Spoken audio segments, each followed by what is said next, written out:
जय हिंद दोस्तों, स्वागत है आपके अपने यूट्यूब चैनल रैंकर्स बिहार में। आज हम आपके साथ एक नए सेशन को लेकर के आए हैं। इस सेशन में हम देखेंगे कि रामधारी सिंह दिनकर जी द्वारा रचित अर्धनारीश्वर शीर्षक को पाठ को, इसमें जो महत्वपूर्ण क्वेश्चन जो VVI क्वेश्चन है उसको हम देखेंगे। इस क्वेश्चन का चैप्टर टेस्ट हुआ है जिसका हम डिस्कशन आज करने जा रहे हैं।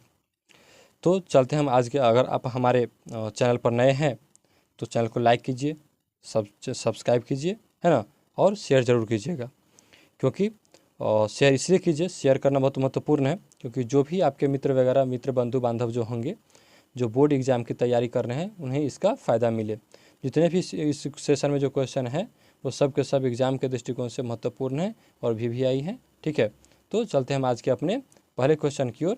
तो हमारा पहला क्वेश्चन है कि दिनकर जी को निम्न में से कौन सा पुरस्कार दिया गया था। ठीक है, पूछा है कि दिनकर जी को जो है कौन सा पुरस्कार दिया गया था। तो उनको जो पुरस्कार मिला था, तो सबसे पहला पुरस्कार था साहित्य अकादमी पुरस्कार। क्या था? साहित्य अकादमी पुरस्कार। उनको जो है साहित्य अकादमी पुरस्कार भी मिला था। ठीक है, उसके बाद बात करते हैं तो भारतीय ज्ञानपीठ पुरस्कार, है ना, भारतीय ज्ञानपीठ पुरस्कार यह भी इनको मिला था। उसके बाद अगर बात करते हैं तो इनको पद्म भूषण से भी सम्मानित किया गया था। किसे? पद्म भूषण से। पद्म भूषण से भी जो है इनको सम्मानित किया गया। तो अब ऑप्शन देखते हैं कि ऑप्शन में क्या क्या दिया है। तो साहित्य अकादमी तो दिया नहीं है, क्या दिया है? पद्मश्री दिया है, पद्म भूषण दिया है, पद्मश्री, पद्म भूषण, पद्म विभूषण और पद्म दिया है। तो इनको जो है पद्म भूषण से सम्मानित किया गया था, यानी कि ऑप्शन नंबर बी जो होगा इनका राइट आंसर हो जाएगा। ठीक है, तो चलते हैं हम अगले क्वेश्चन की ओर। ये इनको तीनों मिला है, साहित्य अकादमी पुरस्कार भी मिला है, भारतीय ज्ञानपीठ भी मिला है और पद्म भूषण भी मिला है। अगर साहित्य अकादमी की बात करते हैं तो यह इनको संस्कृति के 4 अध्याय की रचना पर मिला था। वही उर्वशी पर जो है इनको भारतीय ज्ञानपीठ पुरस्कार मिला। और आगे बात करते हैं तो इन्हीं पर जो उर्वशी पर भी है इनको पद्म भूषण भी मिला था। ठीक है, चलिए हम अगले क्वेश्चन की ओर चलते हैं। चलिए अगला क्वेश्चन हमारा है, देखिए अर्धनारीश्वर पाठ के लेखक कौन है, या अर्धनारीश्वर किसकी रचना है। अर्धनारीश्वर पाठ के लेखक कौन है या अर्धनारीश्वर जो है किसकी रचना है। तो याद रखिएगा, अर्धनारीश्वर जो किसकी पाठ है, इसके लेखक कौन है, तो रामधारी सिंह दिनकर जी। इन्हें राष्ट्र कवि भी कहा जाता है, इनको राष्ट्र कवि भी कहा जाता है। इसलिए याद रखिएगा, कभी कभी राष्ट्र कवि रामधारी सिंह दिनकर लिखल रहेगा तो आप कंफ्यूज मत होइएगा। ठीक है, तो चलते हैं हम अपने अगले क्वेश्चन की ओर। चलिए क्वेश्चन नंबर 3 बोला कि रामधारी सिंह दिनकर की रचना कौन सी है। रामधारी सिंह दिनकर जी की जो है रचना कौन सी है। तो उसने कहा तो इनका नहीं है, जूठन भी इनका नहीं है, तिरछ भी इनका नहीं है, तो क्या जाएगा अर्धनारीश्वर। ये चैप्टर के अकॉर्डिंग है अर्धनारीश्वर। हालांकि इनकी बहुत सारी रचनाएं हैं, जिसमें से अगर बात करते हैं काव्य कीर्तियाँ की तो प्रणभंग, रेणुका, है ना, प्रणभंग, रेणुका, हुंकार, है ना, परशुराम की प्रतीक्षा, रसीमरती, बहुत सारी इनके जो है रचना है। लेकिन ऑप्शन के अकॉर्डिंग अगर हम जाएंगे तो क्या हो जाएगा, रामधारी सिंह दिनकर जी की जो रचना है वह कौन हो जाएगा, अर्धनारीश्वर। ठीक है, चलिए आगे चलते हैं अगले प्रश्न की ओर। अगला प्रश्न है कि दिनकर जी का जन्म जो है बिहार के किस जिले में हुआ था। तो दिनकर जी का जो जन्म होता है बिहार के बेगूसराय में। कहाँ? बेगूसराय में जो है सिमरिया में। बेगूसराय कहाँ?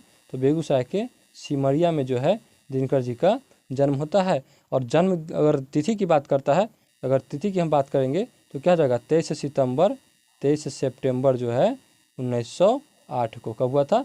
23 सितंबर 1908 को जो है इनका सिमरिया बेगूसराय में इनका जन्म होता है। ठीक है, चलिए अगले प्रश्न की ओर चलते हैं। कि अर्धनारीश्वर में किस गण का समन्वय है। गण नहीं, यहाँ पे क्या हो जाएगा, गुण हो जाएगा। गण नहीं होगा, क्या हो जाएगा, गुण हो जाएगा। पूछा है कि अर्धनारीश्वर में जो है किस गुण का, किसका हो जाएगा, किस गुण का जो है समन्वय है। किस गुण की समन्वय की बात की है तो क्या हो जाएगा, नारी। अर्धनारीश्वर, देखिए सबसे पहले इस शब्द को हम समझ लेंगे कि अर्धनारीश्वर का मतलब क्या हुआ कि अर्धनारी, अर्धनारी और ईश्वर, ये शब्द इसमें छुपा हुआ है, अर्धनारी और ईश्वर। यानी कि अर्ध मतलब आधा, आधा कौन, आधा नारी भी और आधा ईश्वर भी। ठीक है, तो इसमें जो रूप है वो किसका, तो शंकर और पार्वती जी का है अर्धनारीश्वर रूप।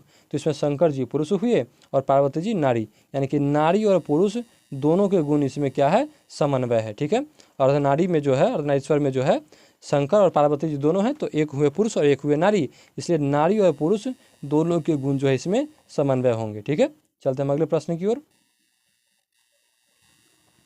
हमारा अगला प्रश्न है, बोला है कि दिनकर जी की पहली काव्य पुस्तक कौन सी है, यानी कि दिनकर जी की जो है पहली काव्य पुस्तक कौन सी है, तो याद रखिएगा क्या हो जाएगा, प्रणभंग। दिनकर जी की जो पहली काव्य पुस्तक है क्या हो जाएगा, प्रणभंग। यह जो रिलीज हुआ था वर्ष 1925 में। कब छपा था ये, वर्ष 1925 में।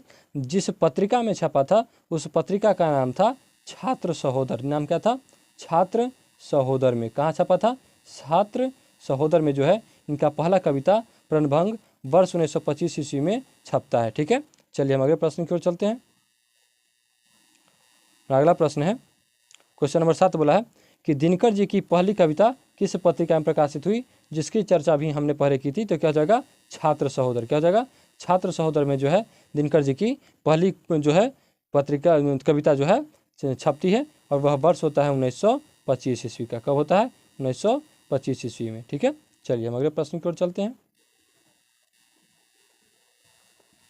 अगला प्रश्न है, बोला है कि दिनकर जी की पहली कविता कब प्रकाशित हुई। तो दिनकर जी की जो पहली कविता है वह कब प्रकाशित होती है, तो सही उत्तर आपका क्या हो जाएगा, वर्ष 1925 में। और वह कविता का नाम क्या है, प्रणभंग। कविता का नाम क्या है, प्रणभंग, है ना। दिनकर जी की जो है पहली कविता कब प्रकाशित होती है, तो यह हो जाएगा राइट आंसर आपका 1925 ईस्वी में, जिसका नाम क्या है, प्रणभंग। उस कविता का नाम क्या है, प्रणभंग। चलिए हम चलते हैं अपने अगले क्वेश्चन की ओर।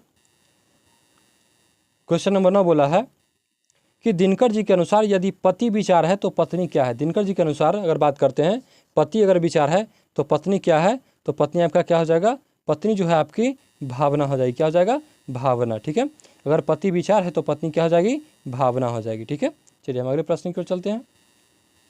क्वेश्चन नंबर 10 बोला है कि बुद्ध और महावीर ने नारियों को कौन सा अधिकार दिया, है ना। बुद्ध और महावीर जो है नारियों का कौन सा अधिकार देते हैं, तो नारियों को जो अधिकार देते हैं वह किसका, तो भिक्षुणी होने का, है ना।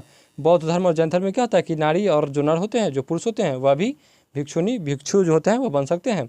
तो अब इसमें बात करते हैं, तो ये इतिहास का विषय है कि बुद्ध ने जो है अपने जो प्रिय मित्र आनंद था, प्रिय मित्र उनका कौन था, आनंद के कहने पर जो है महिलाओं को बौद्ध धर्म में भिक्षुणी होने का अधिकार दे दिया था। ठीक है, चलिए हम अगले प्रश्न की ओर चलते हैं। क्वेश्चन नंबर 11 बोला है कि पुरुष जब नारी के गुण लेता है तब वह देवता बन जाता है, किंतु जब नर के गुण सीखती है नारी, जब नारी जो है नर के गुण सीखती है तब वह राक्षसी हो जाती है। यह किसका कथन है, यह किसका कथन है, तो बात करते हैं हम इस कथन की, तो यह जो हो जाएगा सही उत्तर आपका प्रेमचंद जी का है। किसके द्वारा कहा गया था, तो प्रेमचंद जी के द्वारा। प्रेमचंद जी बोले थे एक कविता कहानी में, उनके बेसिकली वो तो कथाकार ही हैं, कहानी ही लिखते हैं। तो अगर बात करते हैं प्रेमचंद जी की, तो इन्होंने एक कहानी बोला था कि पुरुष जब नारी के गुण लेता है तब वह क्या बन जाता है, देवता। लेकिन अगर नारी जो है जब नर के गुण सीखेगी तो वह क्या बन जाएगी, राक्षसी हो जाती है। ठीक है, यह किसका कथन है, तो कथन हो जाएगा मुंशी प्रेमचंद जी का। क्या हो जाएगा, मुंशी प्रेमचंद जी। चलिए हम अगले प्रश्न की ओर चलते हैं। चलिए प्रश्न संख्या 12 बोला है कि अर्धनारीश्वर का किस विधा से संबंध है, यानी कि अर्धनारीश्वर जो है इसका विधा किस प्रकार का है, तो इसका विधा जो हो जाएगा एकांकी है। किस प्रकार का है, तो एकांकी है। अर्धनारीश्वर की विधा किस प्रकार से है, तो एकांकी। विधा का मतलब क्या है कि किस रूप में लिखा गया, लेख, कहानी है, निबंध है ना, या व्यंग है, या कविता है, ये विधा होता है। ठीक है, तो विधा का मतलब वो किस रूप में लिखा गया है। फिर कभी कभी आत्मकथा होता है, विधा का मतलब क्या होता है, कभी कभी आत्मकथा भी होता है ना, कभी साक्षात्कार भी होता है। साक्षात्कार का मतलब क्या हुआ, इंटरव्यू। तो इंटरव्यू बोला हो गया, इंटरव्यू का आंसर है, इंटरव्यू को छाप दिया किताब में तो वो साक्षात्कार हो जाएगा। किसी की आत्मा ज्ञान की खुद की कहानी लिखी हुई है तो आत्मकथा हो जाएगा। लेकिन अर्धनारीश्वर की अगर बात करते हैं तो क्या हो जाएगा, एकांकी। ठीक है, चलिए हम अगले प्रश्न की ओर चलते हैं। प्रश्न संख्या 13। प्रश्न संख्या 13 बोला है कि किसने अपने जीवन के अंतिम दिनों में नारीत्व की साधना की थी, यानी कि किसने अपने जीवन के अंतिम दिनों में नारीत्व की साधना की थी, तो सही उत्तर हो जाएगा आपका गांधी जी ने। किसने की थी, गांधी जी ने अपने अंतिम जीवन में जो है नारीत्व की साधना की। किस रूप में, तो आपको याद होगा कि एक पुस्तक है जिसका नाम है my experiment with truth. My experiment with truth, है ना, यानी कि हिंदी में अगर इसको देखें हम तो पुस्तक का नाम हो जाएगा सत्य के साथ मेरे प्रयोग, है ना, सत्य के साथ मेरे प्रयोग। यानी कि गांधी जी ने सत्य के साथ इन्होंने अपना प्रयोग किया, जिसे बोला कि नारीत्व की साधना के रूप में इन्होंने प्रयोग किया। तो किसने किया, तो गांधी जी ने किया। चलिए आगे हम चलते हैं अगले प्रश्न की ओर। प्रश्न संख्या 14 बोला है कि अर्धनारीश्वर शंकर और पार्वती का किस प्रकार का रूप है। अर्धनारीश्वर जो है शंकर और पार्वती का किस प्रकार का रूप है, तो क्या हो जाएगा आपका, यह कल्पित रूप है, यानी कि कल्पना किया हुआ कि भगवान शंकर आधा है, आधा पार्वती जी हैं, और ये दोनों मिलकर के एक शरीर का निर्माण करते हैं। तो कैसा रूप हो जाएगा, कल्पित, यानी कि कल्पना किया हुआ। क्या किया हुआ है, कल्पना किया हुआ, केवल कल्पना मात्र है यह। ठीक है, चलिए इसलिए तुलसीदास जी भी बोले हैं एक बात कि जाकी रही भावना जैसी प्रभु मूरत तिन देखी तैसी, यानी कि जिसकी जैसी भावना है वो भगवान को उस रूप में देखते हैं। ठीक है, चलिए हम अगले प्रश्न की ओर चलते हैं। चलिए प्रश्न संख्या 15 बोला है कि प्रेमचंद के अनुसार नारी जब पुरुष के गुण सीखती है तब वह क्या हो जाती है। यह क्वेश्चन देखिए, क्वेश्चन को घुमाया गया है, हालांकि इस प्रकार का जो डेटा है हम पहले भी देख चुके हैं। तो पूछा है कि प्रेमचंद के अनुसार जो है जब पुरुष के गुण, नारी जो है पुरुष के गुण सीखती है तब वह क्या हो जाती है, तो क्या हो जाएगी, राक्षसी, है ना, क्या हो जाएगी, राक्षसी। चलिए हम अगले प्रश्न की ओर चलते हैं।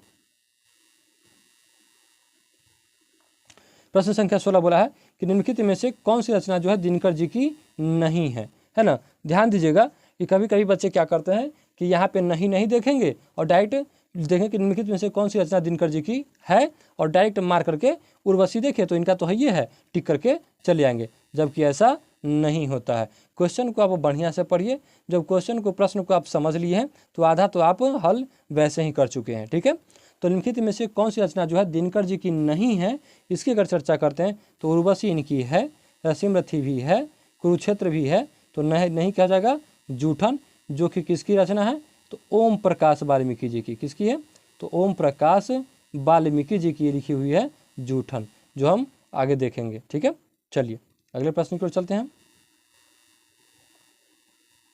चलिए, लेकिन निम्नलिखित में से कौन सी रचना दिनकर जी की है। देखिए अभी इससे पहले क्या पूछा था कि नहीं है, अब की क्या पूछ दिया कि है ना, पूछ दिया कि निम्नलिखित में से कौन सी जो रचना है दिनकर जी की है, तो इसमें से क्या हो जाएगा आपका ऑप्शन नंबर बी, यानी कि परशुराम की प्रतीक्षा जो है दिनकर जी के द्वारा लिखा गया था। ठीक है, चलिए हम अगले क्वेश्चन की ओर चलते हैं। प्रश्न संख्या 18 बोला है कि दिनकर को किस कृति पर भारतीय ज्ञानपीठ पुरस्कार प्राप्त हुआ अथवा ज्ञानपीठ पुरस्कार से जो है सम्मानित किया गया था। तो आपको इसकी चर्चा पहले भी कर चुके हैं कि वह जो रचना है वह क्या हो जाएगा, उर्वशी। क्या हो जाएगा, उर्वशी पर जो है इनको ज्ञानपीठ पुरस्कार मिला था। और वही बात करते हैं जो इनको साहित्य अकादमी की बात करते हैं तो संस्कृति के 4 अध्याय पर मिला था। किस पर, संस्कृति के जो है 4 अध्याय जो है इस पर इनको क्या मिला था, क्या बोलते हैं इसको, साहित्य अकादमी पुरस्कार मिला था। साहित्य अकादमी पुरस्कार की बात करते हैं तो संस्कृति के 4 अध्याय पर मिला था, और ज्ञानपीठ की बात करेंगे तो ज्ञानपीठ उर्वशी पर मिला था, और इन्हीं पर इनको जो है पद्म भूषण की भी जो है उपाधि मिली थी। ठीक है, चलिए आगे अगले प्रश्न की ओर चलते हैं। प्रश्न संख्या 19 बोला है कि युद्ध और शांति की समस्या पर लिखी गई काव्य कृति है, यानी कि जिसमें वैसा कविता जिसमें युद्ध और शांति की बात की गई है, युद्ध और शांति दोनों की बात की गई है। बहुत अचंभित बात है कि एक बार में एक कविता में ही युद्ध और शांति दोनों की बात की जाए। तो वह जो कविता है रामधारी सिंह दिनकर जी के द्वारा ही लिखा गया है, उस कविता का नाम क्या है, तो उस कविता का नाम जो हो जाएगा आपका कुरुक्षेत्र। क्या जाएगा, कुरुक्षेत्र। इसी में जो है भगवान कृष्ण, एक बहुत फेमस कविता है, जैसे होता है ना कि पाठ उसका बीच से ही कुछ अंश आपको हम सुना दे रहे हैं। बोला गया है कि भगवान जो होते हैं शांति दूत बन करके हस्तिनापुर जाते हैं, बोलते हैं भगवान हस्तिनापुर लाए हैं शांति का संदेशा, पांडव का संदेशा लाए हैं, है ना।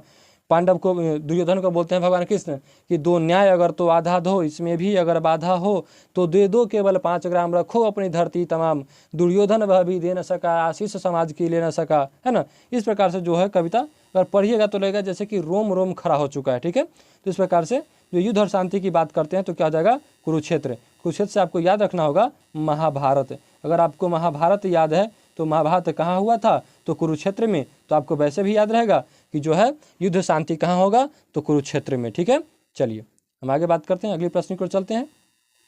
प्रश्न संख्या 20 बोला है कि अर्धनारीश्वर जो है कल्पित रूप है तो किसका, क्वेश्चन मार्क दिया है, मतलब किसका है। अर्धनारीश्वर जो है कल्पित रूप है किसका है, तो आपको याद ही होगा किसका हो जाएगा, शिव पार्वती का। शिव पार्वती का कल्पित रूप जो क्या है, अर्धनारीश्वर, जिसमें आधा शंकर भगवान है और आधा पार्वती जी हैं। ठीक है, चलिए अगले प्रश्न की ओर चलते हैं।